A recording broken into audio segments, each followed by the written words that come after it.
السلام علیکم میرے کسان بھائیوں۔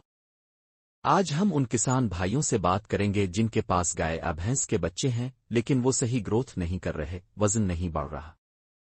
ایسے بچوں کے لیے یہ ایک آزمودہ دیسی نسخہ ہے جو ہم اپنے فارم پر استعمال کر چکے ہیں۔ اگر یہ نسخہ صحیح طریقے سے دیا جائے تو جانور جلد مضبوط ہو جاتا ہے اور گیبن ہونے کے قابل بنتا ہے۔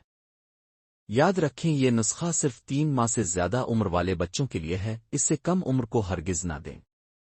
نسخے کی اشیاء یہ ہیں: حلیم 2 کلو، السی 2 کلو، میتھی دانہ 2 کلو، اجوائن 1 کلو اور ہلدی 1 کلو۔ ان سب کا باریک پاؤڈر بنا لیں۔ اب استعمال سن لیں۔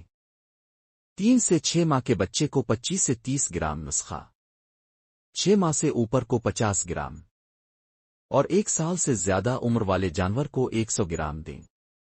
ہر خوراک گاڑ کے ساتھ ملا کر رات کے وقت کھلائیں۔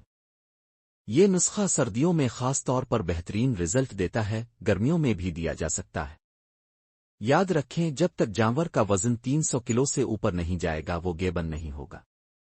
اچھی خوراک، صاف پانی اور کھلا ماحول جانور کی نشو و نما کے لیے بہت ضروری ہے۔ یہ طریقہ بالکل قدرتی ہے اور جانوروں کی صحت مند گروتھ کے لیے بہت فائدہ مند ہے۔ اور آخر میں بھائیوں، ہمارے پیج کو لائک کریں، شیئر کریں اور فالو کرنا مت بھولیں تاکہ مزید مفید دیسی نسخے اب تک پہنچتے رہیں۔